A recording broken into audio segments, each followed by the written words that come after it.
A paz do Senhor, meus irmãos, aqui é o canal Pregador dos Últimos Dias. Estamos aqui mais uma vez para gravar mais um vídeo nesse ano de 2023, a qual é um vídeo um pouco diferente daquilo que estamos acostumados a falar, que é sobre os adventos dos últimos tempos, fim dos tempos, né? Geopolítica, tudo isso. Mas hoje vamos um tema a qual o Senhor tem colocado em nossos corações, que está no capítulo 6 do Evangelho de João, a partir do versículo 67, que vai falar um pouquinho da história, né, dos discípulos, de nós prosseguirmos avante no caminho do Senhor, na obra do Senhor, a qual o tema desse vídeo é justamente para onde iremos nós. Para onde iremos nós quando as coisas começam a ficar difíceis, quando as coisas tendem a não dar muito certo, quando vem os problemas, dificuldades, tristezas dos dia a dia, né? Para onde nós iremos? Mas sabemos que temos um algo a se achegar, que é justamente, né, nos braços do Senhor. E ali Jesus ele vai justamente falar algo acerca disso. Aqui no capítulo 6 do Evangelho de João, a partir do versículo 67, diz assim: Então disse Jesus aos 12, porventura também vós quereis retirar-vos? Respondeu-lhes, pois, Simão Pedro, Senhor, para quem iremos nós? Tu tens as palavras da vida eterna. Ou seja, Jesus vinha dando um discurso, e para muitos daqueles discípulos, cerca de 70 discípulos que Jesus tinha, não era só os 12 eram aqueles específicos que estavam sempre ali onde Jesus estava, né, caminhando com o Senhor, vendo os milagres, mas tinha 70, e aqueles outros ficaram meio tristes, junto com aquela multidão que ali, né, ouvia Jesus, e começaram a se dispersar, mas os 12 continuaram, e Jesus vai falar para eles: e vocês não vão também embora? Vocês não vão também abandonar o barco, como no popular dizendo? E Pedro vai tomar a palavra e ele vai dizer: Senhor, para onde nós iremos, se só Tu tens as palavras da vida eterna? E ali Jesus, ele vai, né, eles vão continuar a caminhar com Jesus.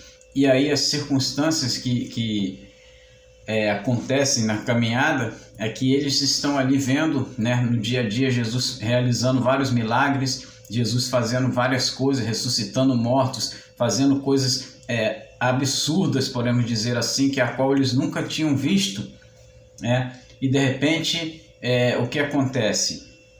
Vai chegar em determinado momento que Pedro ele mais uma vez vai se manifestar, né? Quando Jesus vai perguntar: o que estão dizendo aí sobre mim? O que estão falando de mim por aí? E os discípulos, né, ali Pedro novamente tomando a palavra: ó, Senhor, uns estão dizendo que é Elias, outros que é um profeta, outros que é João Batista. E Pedro vai tomar ali de autoridade dada pelo Senhor e vai falar: Senhor, Tu és o Cristo, o Filho de Deus, a qual vieste para nos resgatar. E Jesus vai falar para ele: não foi revelado homem nem carne que te revelou isso, nem sangue, nada, mas sim o próprio Deus que te revelou essas palavras. E Pedro ali, né, vai crescendo. Só que vai chegar determinado momento, nós vamos para o capítulo 21 do Evangelho de João, e Jesus ele vai ali, já tinha sido crucificado, coisas que os discípulos não aceitavam. Isso é bem nosso, né, irmão? Às vezes acontecem coisas nas nossas vidas, algum tipo, podemos dizer, de derrota, alguma perca, alguma porta de emprego que se vai, alguma enfermidade que possa chegar, algum ente querido que nós perdemos, e nós nos sentimos derrotados. Ali foi o que os discípulos se sentiram quando Jesus, eles até então não achavam que Jesus ele vinha. O que eles esperavam de Jesus, na verdade? Eles esperavam que Jesus viesse e implantasse o seu reino. Eles ainda não tinham entendido o propósito real de Jesus a vir a esse mundo, que era salvar e resgatar as pessoas do inferno, da morte eterna. Eles pensavam que Jesus ia vir implantar um reino, e isso você encontra lá em Atos, quando eles vão perguntar para Jesus: é agora que o Senhor vai implantar o reino? Porque eles achavam que Jesus tinha que implantar aquele reino e que ali Jesus ia juntamente com eles tirar o Império Romano, que era a qual dominava sobre aquela época ali de Jesus, né, que oprimia ali o povo judeu, o povo de Israel, juntamente com aquelas outras pessoas que moravam ali naquela época. E então eles, já sabendo que eles tinham uma promessa que viria um libertador, eles esperavam que Jesus ia implantar esse reino. Só que o que acontece é o contrário, né? Jesus, ele vai ser morto, ele vai ser preso, e quando eles veem Jesus sendo preso, Jesus vai chamar eles para orar com eles, vai chamar eles para estar com eles, e Jesus vai ser preso. E aí eles começam a cair a ficha: meu Deus, o que vai acontecer realmente? Será que o Messias vai nos deixar? Será que ele vai ser morto? E é o que acontece. Jesus vai ser condenado, nós já sabemos bem essa história, né? Vai ser crucificado, julgado e crucificado por morte de cruz, como ele fosse uma das piores pessoas, porque só quem morria de morte de cruz naquela época eram ladrões, assassinos, e Jesus, ele vai tomar tudo isso. Ele morreu por todos os nossos pecados, inclusive pelos discípulos que ali estavam. Eram pessoas que escolhidas a dedo por Jesus, né? Jesus escolheu eles ali para serem o seu seguidor. Então, eles não entenderam bem essa situação, e o que acontece? Pedro, ele vai, né, tomar a palavra, e ele vai olhar para trás e vai dizer: o que aconteceu? O nosso Messias morreu, acabou tudo, vou voltar para a minha vida antiga. Ele deve ter ficado ali, creio eu, 1, 2 dias, imaginando, e depois voltou a ser pescador de peixes comuns, a qual Jesus já tinha falado para ele no chamado lá de atrás, que não mais ele seria pescador de peixe, mas sim de homens, de almas para o reino, para crescer, né, de salvação, para pregar a salvação. E aí Pedro, ele volta para aquilo que ele voltava antes fazia. É o que geralmente acontece quando nós nos decepcionamos com alguém, decepcionamos com muitas coisas, achamos que não vale mais a pena, muitos vão para outras coisas, decidem seguir outros caminhos. Mas Jesus, ele tem falado para cada um de nós que nós temos que olhar para o alvo, que é Cristo, é para frente, não voltar para trás. E aí Jesus, ele vai fazer algo tremendo na vida desses discípulos, e de Pedro principalmente, que estava ali com a sua mente talvez travada, achando que não era mais merecedor do chamado que ele tinha na sua vida. E aí Jesus, ele vai chegar para eles no capítulo 21 e vai começar a falar, né? Eles estão ali tentando a pescaria a noite toda, o dia, a madrugada inteira, e Jesus vai chegar para eles. Vamos ver aqui no capítulo 21 do mesmo Evangelho de João o que acontece. Depois disso, manifestou-se Jesus outra vez aos discípulos junto do mar de Tiberíades, e manifestou-se assim: estavam juntos Simão Pedro e Tomé, chamado Dídimo, e Natanael, o de Canaã da Galileia, e os filhos de Zebedeu, e outros 2 dos seus discípulos. Disse-lhe Simão Pedro: vou pescar. Disseram-lhe eles: também nós vamos contigo. Foram e subiram logo para o barco, e naquela noite nada apanharam. E sendo já manhã, Jesus se apresenta na praia. Porém, os discípulos não o conheceram que era Jesus. Disse-lhes, pois, Jesus: filhos, tendes alguma coisa de comer? E responderam-lhe: não temos. E ele disse: lançai a rede para a banda direita do barco, e achareis. Lançaram-lhe, pois, e já a não podiam tirar pela multidão dos peixes. Uma coisa interessante, perdão, irmão, é que Pedro, ele já conhecia, né, a estratégia de pescador. Ele foi naquela ânsia que ia pegar peixe, só que ele lançou a noite toda, a noite passou, a madrugada, e chegou amanhã e nada pegaram, né?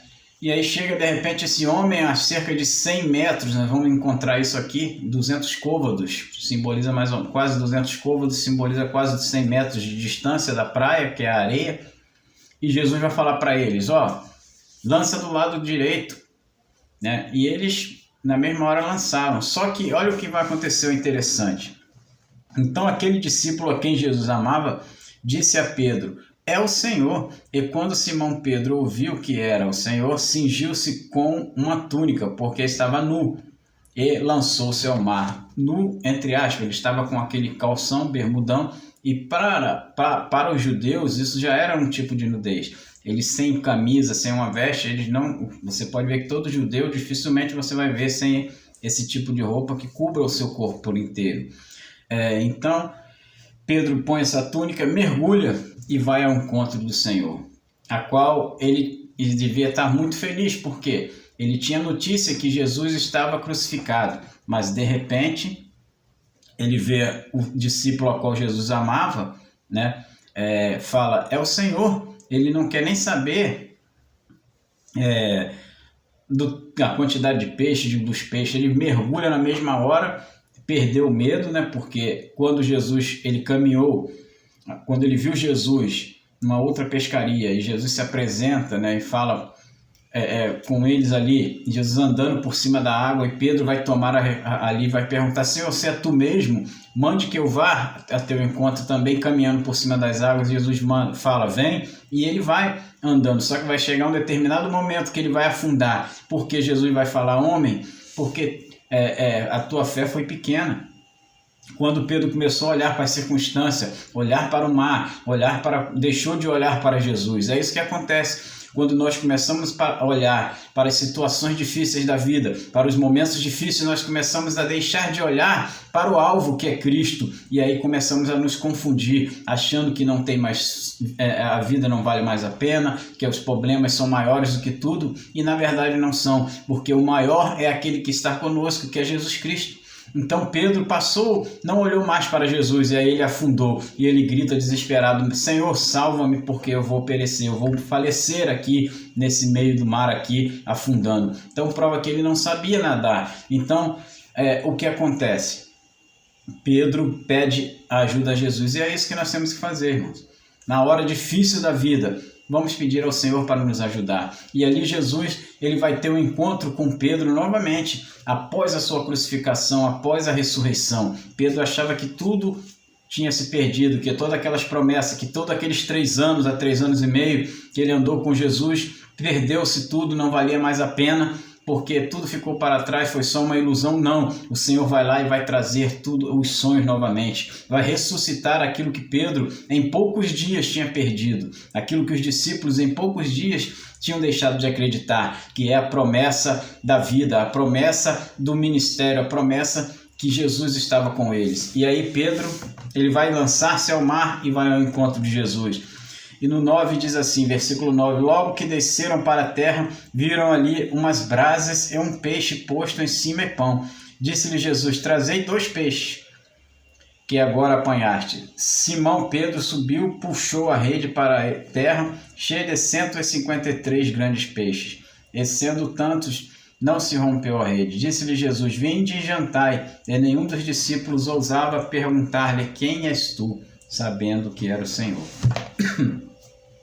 Porque eles estavam ali sabendo que era o Senhor, eles conheceram pela voz, eles não conheceram pela fisionomia. Por quê? Porque Jesus já não era mais aquele Jesus quando nasceu e cresceu, aquele Jesus humano, já era o Jesus com o corpo glorificado, a qual nós também teremos quando formos ao encontro dele. Um corpo diferente, um corpo que já não era mais como aquele homem que morreu na cruz, mas era a própria divindade eterna ali, o próprio Cristo ressurreto na presença deles. E eles não ousavam perguntar nada, porque eles estavam espantados na verdade. Meu Deus, quem é esse aí? É ele mesmo. Eles sabiam que era Jesus, porque Jesus tinha falado para eles, eu vou ressuscitar no 3º dia. Mas ninguém falava nada. E Jesus vai tomar a palavra e vai falar, e vai chamar eles para jantar. O engraçado é que era de manhã, porque eles passaram a noite toda, aqui o autor, o próprio João vai relatar isso, eles passaram a noite toda, já era de manhã, e Jesus chama para jantar de manhã. Por quê? Porque eles passaram a noite inteira e não tinham comido nada. Então ainda era o período talvez que eles ainda iam ali ter um alimento. Jesus, vamos jantar aqui. Ou seja, Jesus, ele sempre tem o melhor, ele sempre tem o algo melhor para a nossa vida, ele sempre está conosco nos dando o melhor. Jesus já tinha ali o peixe, ele pergunta para eles, vocês pescaram alguma coisa? Não tem nada, mas não tem problema, vai no nosso direito, lança e vocês vão ver que o milagre vai acontecer. Mas quando eles chegam lá, Jesus já está com o pão e o peixe ali assando, e ele ainda pede mais 2 peixes ali, e eles jantam, se confraternizam, parece que aquela harmonia voltou novamente, mas de uma forma melhor ainda. E aí o que acontece? Pedro vai ser chamado por Jesus, e Jesus vai perguntar a ele aquela tradicional pergunta, tu me amas? E Pedro vai responder, sim, tu me amas sim, Senhor, tu sabes que eu te amo, então vai, apacenta minhas ovelhas. Ou seja, ali Jesus está colocando a missão de Pedro: a partir de agora, Pedro, tu não é mais um presbítero, tu é um pastor, porque quem apacenta, nós sabemos que é pastor. E ali Pedro vai ter a incumbência de apacentar as ovelhas de Cristo, porque está chegando a hora de Jesus retornar para o céu, e aí ele tem que deixar alguém. Mas o engraçado é que Jesus não busca novas pessoas, ele vai atrás das mesmas pessoas que mesmo na hora difícil o abandonaram, mas ele não deixa de te amar, mesmo quando você negligencia algo, mesmo quando nós acabamos fazendo algo que não agrada ao Senhor e quebrando aquela confiança, mas ele continua nos amando, ele continua conosco e nos chamando para o propósito. Ele tem algo para nossas vidas, é isso que ele quer que nós entendamos, é isso que ele tem um propósito. Um ano se inicia, mas esse ano, na verdade, ele se inicia cada dia que passa, é uma nova oportunidade que o Senhor está nos dando, porque ainda estamos com fôlego de vida, e é isso que Deus tem para a sua vida. Prepare-se, porque a hora vai chegar, né? Mas o tempo ainda está aqui. Enquanto nós estamos aqui, nós temos que fazer a obra de Deus. E Pedro ali continuou a fazer a obra do Senhor, e nós sabemos que lá na frente, Pedro ele vai morrer de uma morte muito difícil, muito complicada, mas ele nunca mais ele negou a Jesus, nem na hora da morte. Quando Pedro vai ser morto, o que ele fala? Não, eu não sou digno de morrer nem como mestre. Ele pede a sua crucificação, porque Pedro, talvez se você não saiba, passa a saber agora, também foi morto crucificado.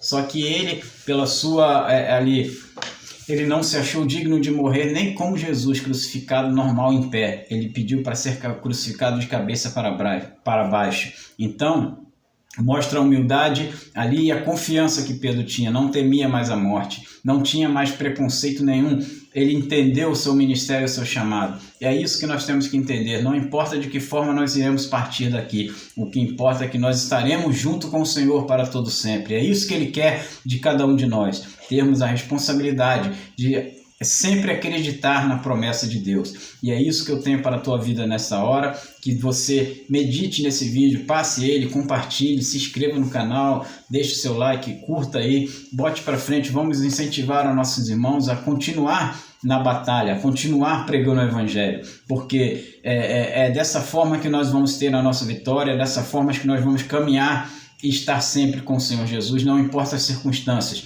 porque eu sempre falo nos meus vídeos, que falo sobre o final dos tempos, sobre as coisas que estão acontecendo, né? E as coisas tendem sim a apertar, mas uma coisa nós temos que lembrar, que o Espírito Santo está conosco e nada pode parar a igreja. Não é ninguém que vai parar, não é governo humano que vai parar, porque assim a igreja sempre cresceu. É nesse momento, porque Deus está permitindo tudo isso no Brasil, para que nós possamos acordar e entender o propósito de Deus para a sua igreja nesses dias finais, enquanto estamos aqui. Mas que Deus te abençoe, fique na paz do Senhor e em nome de Jesus, fique firme na fé do Senhor Jesus. Amém.